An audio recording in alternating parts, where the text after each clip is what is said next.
Holy moly spicoli, what is good, my pack rats? This has been an absolutely insane month. I've had pickups, conventions, and I even got to add something to the N64 score. N64 score. That's what I would do with that. It's run the intro.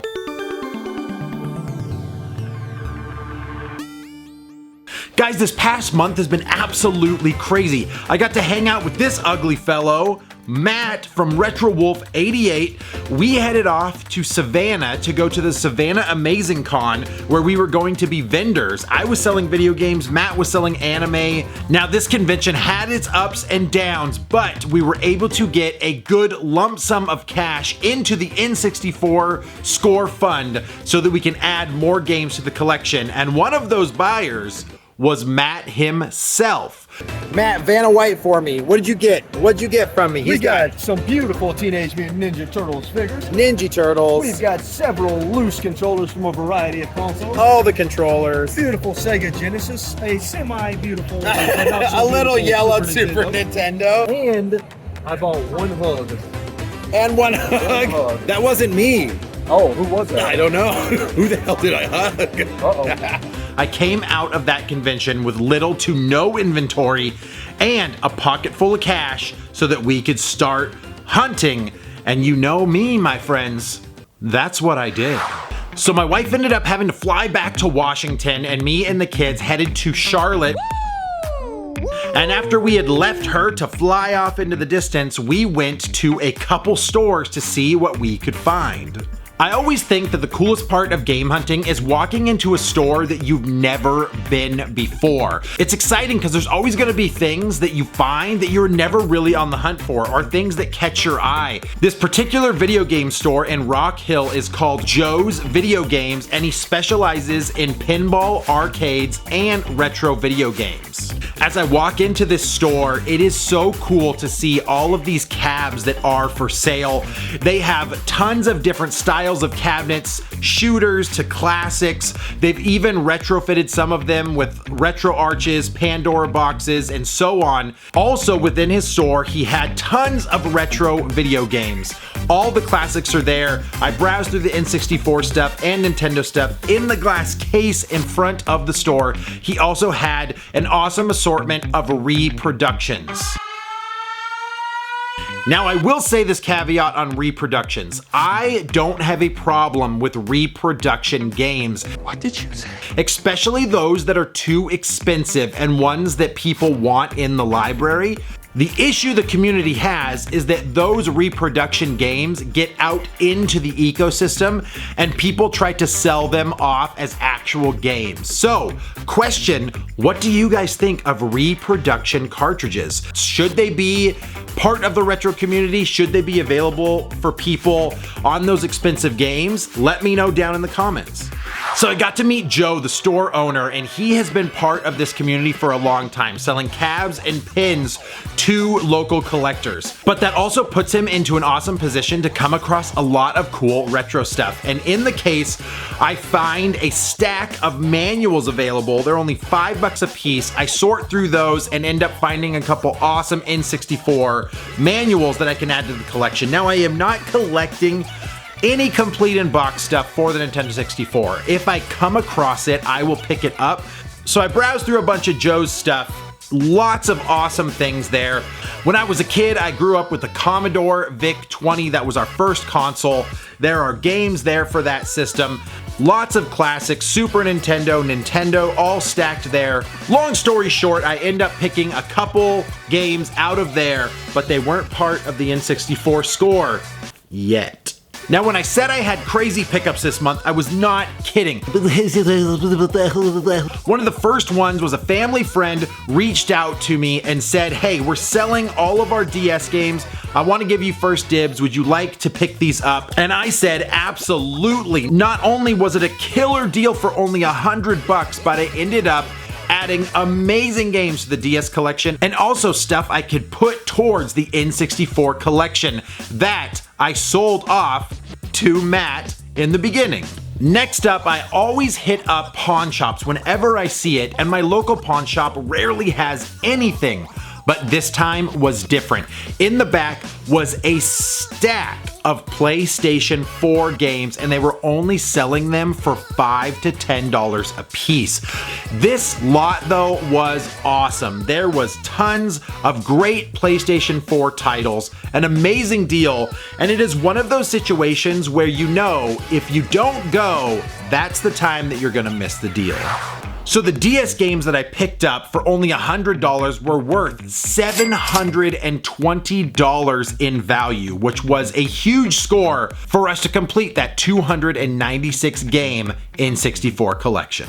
The PlayStation 4 games I paid $170 for, and it was $550 worth of value. So combined for those two pickups, I put about $300 into it for almost $1,000 worth of games, which is almost enough to cover all of the N64 games that I need, but it's all about the hunt, baby. So me and the kids hit up this last store. It's inside of a mall, and I figured I probably won't find too much. Most of the time when you're hunting for specific games, you're not gonna come across the ones you're actually looking for very often. But after browsing the store just a little bit, I come across one of the games that I need.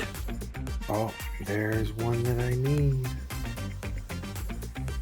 In this glass case, they had Carmageddon 64. Now this game has a really rich history over the last couple years. COVID struck and this game skyrocketed up to almost $130 to $140. Since then, we are lucky it has came back down in price.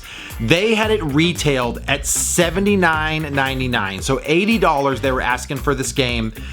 And the game itself was pretty beat up. It had seen better days. It looks like it used to be a rental copy at Price Chopper, which I had never heard of in this area. So I wanted to try to strike a deal. There was a couple associates working the store at the time, and I asked them if they would take a discount on the game. I wasn't asking for much off, only $10, bringing the game to $70, which is a really good deal. But unfortunately, the associate said, "Hello, fine consumer. I do not run this store, therefore I cannot adjust prices." Okay, he didn't say it like that, but you guys know when you're an associate, you're pretty much stuck being a robot for that company that you work for, and you can't really do a lot of deals.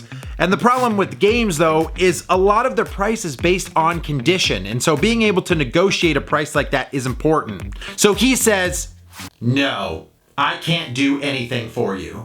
So of course, tail between my legs, I walk away sad that I won't be adding any more 64 games to the wall. But then, out of the corner of my eye, he's making a phone call. "Hey, Bob, I got this guy in here and he really wants your expensive game, but he wants $10 off because the game looks like Do you think we can help him?" Now listen, I will tell you up front, I am not trying to gouge a store owner. These guys work hard, they deserve their money, but when a game has a crappy condition, it's really nice to negotiate. You will never get to complete collections or getting games if you don't at least try to negotiate on price. It is a smart move as a consumer and one that you need to work on as a tool in your repertoire. So he hangs up the phone with the owner and he says, "Excuse me, sir." "Yes?" "Hey man, we'll do it for you." "What? Really? $10 off? I wasn't asking much. You're gonna help me out?" "Yes, we can make that happen." So I am now the proud owner of Carmageddon 64. Now this game was one of the 11 I needed for the wall, and I get to add it today. But first, this guy needs to be cleaned up a little bit.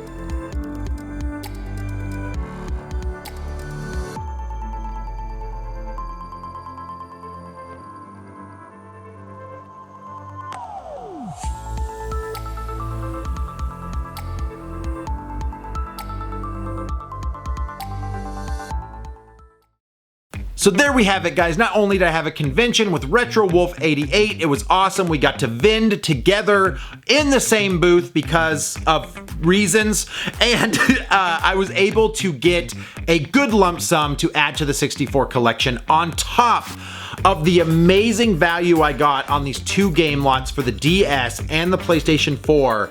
At this point, guys, every single game that we've picked up has been from flipping, so completing this collection, these last games, has literally been free.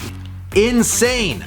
We are only 10 games away from a complete Nintendo 64 collection, and I wanted to wrap up what those last games are. And to do that, we need our trusty label list. We need NFL Blitz Special Edition, PGA European Tour, Daikatana, Goemon's Great Adventure, StarCraft 64, International Superstar Soccer 98, Duck Dodgers, Bottom of the Ninth, Worms Armageddon, and Super Bowling. That will help us complete the 296 North American collection of the N64. And at this point, it's time to add 10 more games to that wall. We have an amazing convention that we are going to be heading to, guys. Game Jam South in Alabama. I will be a special guest there, and I am going to be on the hunt for N64 games. So look out for the next N64 score.